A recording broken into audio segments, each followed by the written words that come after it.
నమస్తే, welcome to 4 sides TV. మెదరమెట్లలో జరిగిన YCP సిద్ధం సభలో సీఎం జగన్ అబద్ధాల విషం వెదజల్లారని జిల్లా తెలుగుదేశం పార్టీ అధ్యక్షుడు పల్లా శ్రీనివాసరావు విమర్శించారు. జిల్లా తెలుగుదేశం పార్టీ కార్యాలయంలో మీడియాతో ఆయన మాట్లాడుతూ, కోట్లాది రూపాయలు ఖర్చు చేసి 50 నియోజకవర్గాల నుంచి జనాన్ని తరలించిన వైసీపీ నేతలు ఏర్పాట్లు సరిగా చేయకపోవడంతో ఒకరు ప్రాణాలు కోల్పోయారని అన్నారు. వైసీపీ మేనిఫెస్టోలో ఇచ్చిన హామీల్లో 99% హామీలను నెరవేర్చామని జగన్ చెప్పడం హాస్యాస్పదంగా ఉందన్నారు. మెగా డిఎస్సి తీస్తామని చెప్పి దగా చేశారని మండిపడ్డారు. కల్తీ మద్యం విక్రయిస్తూ ప్రజల ప్రాణాలు తీస్తున్నారని ఆరోపించారు. ఈ ప్రెస్ మీట్ యొక్క ముఖ్య ఉద్దేశం, నిన్న మేదర్మెట్లో జరిగినటువంటి సిద్ధం సభలో ముఖ్యమంత్రి జగన్మోహన్ రెడ్డి గారు అబద్ధాల విషయం జల్లుతూ ఆయన ప్రసంగం చేసిన దాన్ని ఖండిస్తూ ఈ ప్రెస్ మీట్ పెట్టడం జరిగిందని చెప్పి ఈ సందర్భంగా తెలియజేస్తున్నాం. జగన్మోహన్ రెడ్డి గారు 99.9% ఏదో మేము హామీలన్నీ కూడా నెరవేర్చేసాము అని అబద్ధాలు చెప్తూ ఆయన ప్రసంగాన్ని ప్రారంభించారు. అలా దారుణం ఏంటంటే, అక్కడ జరిగినటువంటి సంఘటన కూడా గుర్తు చేసుకోవాలి. ఈ సందర్భంగా అంతమందిని పిలిచిన తర్వాత అక్కడ సరిగ్గా ఏర్పాట్లు చేయలేక ఒకరు చనిపోవడం జరిగింది. అక్కడ సరైన మెడికల్ సపోర్ట్ ఉంటే ఆ పరిస్థితి ఉండేది కాదేమో. ఎందుకంటే మొత్తం అంతా కూడా అక్కడ ఘోషిస్తున్నాయి, మొత్తం మీడియా అంతా కూడా. చలో వాళ్ళు ఏర్పాట్ల లోపు అనుకుందాం. అలాగే ఆ జనాన్ని సుమారు 50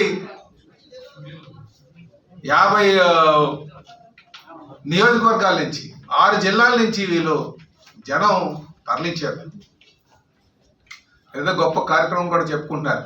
నేను చెప్పాలంటే అంటే సిద్ధం సభకి నాకు తెలిసి ఇటు పార్వతీపురం నుంచి కూడా వెళ్ళారు, ఉత్తరాంధ్ర నుంచి. ఒక గాజువాక నుంచి నేను ఒక ప్రైవేట్ బస్సు వేస్తే ఆ ప్రైవేట్ బస్సుకు అయ్యే ఖర్చు 70,000 రూపాయలు. అంటే అది 40 మందిని తీసుకెళ్తుంది. ఇక్కడ మీరు చూసే ఉంటారు, సిద్ధం సభలో ఆ బస్సు సగం ఖాళీకి వెళ్ళి. అదే కాకుండా ఆ వెళ్ళే వాళ్ళకి భోజనాలు పెట్టడం కానీ, భోజనాలు మేమైతే జనరల్గా బస్సే ఏర్పాటు చేస్తాం కార్యకర్తలకి. ఓకే, దాన్ని కొంత మేము భరించుకుంటాం, కొంత మా నాయకులు భరించుకుంటాం. ఆ లెక్కను మీరు లెక్క వేసుకుంటే పార్వతీపురం నుంచి అక్కడికి మేదలమెట్ట దగ్గరికి వెళ్ళడానికి ఎంత ఖర్చు అయి ఉంటుందో చూడండి. నాకు తెలిసి ఒక్కొక్క బస్కి ఆ ఖర్చులతో అన్ని కలుపుకుంటే 2.5 లక్షల రూపాయలు అయి ఉంటుంది ఒక్కొక్క బస్సుకి. వాళ్ళ భోజనాలకి ఇంకా మనం చూస్తున్నాం, మంది రానే వచ్చేటువంటి పరిస్థితి వైసీపీ కార్యకర్తలో లేదు. క్లియర్గా లైవ్ వీడియోస్ వచ్చినాయి. కనుక ఇది అంటే ఎంత ఖర్చు అయి ఉంటుంది సిద్ధం సభకి? ఎవరి డబ్బులతో మీరు చేశారు? ఎన్ని వేల ఆర్టీసీ బస్సులు పెట్టారు? ఎంతమంది ప్రయాణికులు ఇబ్బంది పడ్డారు? నేను చెప్పాను మన పిసినకాడలో కూడా వీళ్ళు అనాలోచిత నిర్ణయాల వల్ల ఒక టీచర్ చనిపోయింది, 3 గంటల ట్రాఫిక్లో ఉండిపోయి. మళ్ళీ అదేదో పెద్ద గొప్ప కార్యక్రమంలాగా వీళ్ళు మాట్లాడుతున్నారు. కనుక 6 జిల్లాలతోని భయభ్రాంతులు గురి చేసి క్షమించాలి, 6 జిల్లాలు 50 నియోజకవర్గాల నుంచి ప్రజల్ని, అలాగే ఆశా వర్కర్ని, వీళ్ళని భయభ్రాంతులు గురి చేసి రానన్న వారికి స్కీములు ఖర్చు చేస్తాయని చెప్పి బెదిరించి పట్టుకెళ్ళి, అలాగే ఇన్ని వందల కోట్లు ఖర్చు చేసి సభ చేయడం పెద్ద గొప్ప కాదు. దీన్ని మేము పెద్దగా చూడాల్సినటువంటి అవసరం కూడా లేదని చెప్పేసి ఈ సందర్భంగా తెలియజేస్తున్నాం. అలాగే సిద్ధం సభలో ఆయన సిద్ధం నేను 99.9% హామీలు అన్ని నెరవేర్చారని చెప్తున్నారు. ఏం హామీలు నెరవేర్చారండి మీరు? సంపూర్ణ మద్య నిషేధం చేస్తానని చెప్పేసి అన్నారు కదా. సంపూర్ణ మద్య నిషేధం చేసిన తర్వాత మేము మరి ఎలక్షన్కి వెళ్తానన్నారు. మరి హామీ నెరవేరిందా? దేనికి సమాధానం చెప్పండి. నాసి రకమైనటువంటి పోనే మీరు మీరేదో నిషేధించలేదు, మందు నిషేధించలేకపోయారు. పోనీ అట్లీస్ట్ నాణ్యమైనటువంటి మందు అమ్ముతున్నారా? కల్తీ మందు అమ్ముతూ, నాసి రకమైన మందు అమ్ముతూ 35 లక్షల మంది ఈరోజు లివర్ సమస్యలతో ఈ రాష్ట్రంలో బాధపడుతున్నారు. అసలు ఎవరిచ్చారు మీకు ఆ హక్కు వాళ్ళ జీవితాలు నాశనం చేయడానికి? నాకు తెలిసి 30,000 మంది అక్కడ కూడా లివర్ సమస్యలతో చనిపోయారు. అది చావులకి బాధ్యులు ఎవరు? ఈరోజు మీరు గవర్నమెంట్ హాస్పిటల్లోకి వెళ్తే ఎక్కడికి వెళ్ళినా సరే ఆడు లివర్ సమస్య వచ్చాడంటే ఇది జగన్ మందు దబ్బా. ఇది డాక్టర్స్ నేరుగా అంటున్నటువంటి మాట. ఏ హాస్పిటల్కి వెళ్ళినా సరే ఇది జగన్ మందు దబ్బా అని. అంటే పేదవాడి యొక్క బలహీనతని ఆసరాగా తీసుకొని డబ్బు చేసుకున్నటువంటి దుర్మార్గుడు ఎవరైనా ఉన్నారంటే ఈ జగన్మోహన్ రెడ్డి అని చెప్పి తెలియజేస్తున్నాను.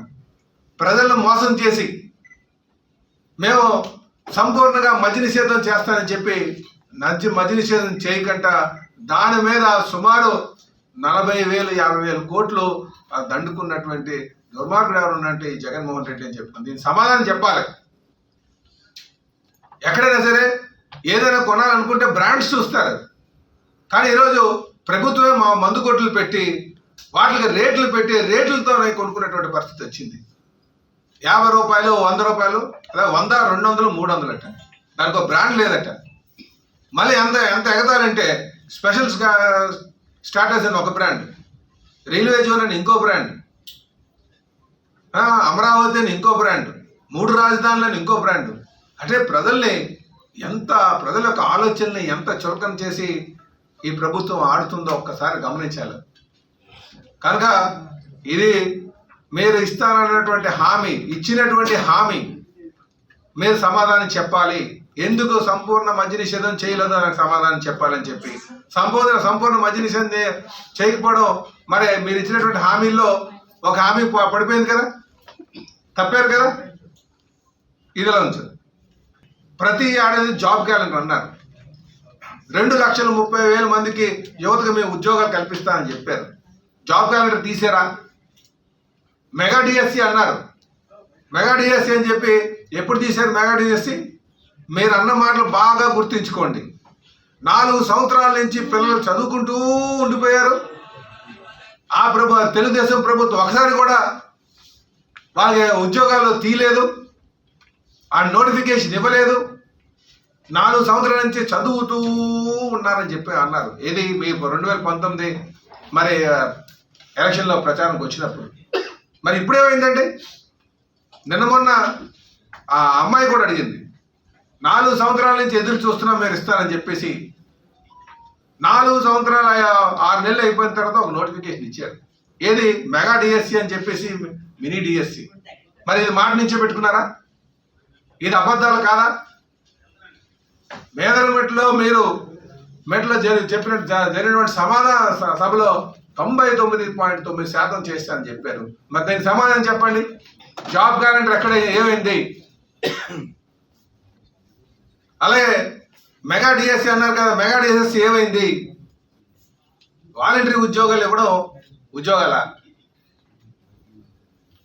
యువత యొక్క జీవితాన్ని నాశనం చేయడమా ఉద్యోగాలు అంటే?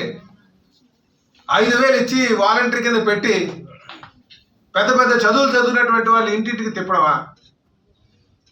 ఇదేనా మెగా డిఎస్సి అన్నా? ఇదేనా జాబ్ క్యాలెండర్ అంటే? కనుక మీరు పచ్చి మోసకారి. మీరు ఏదైతే మేదరమెట్లో చెప్తున్నటువంటిది ఉన్నాయో అవన్నీ కూడా అబద్ధాల విషయం. అది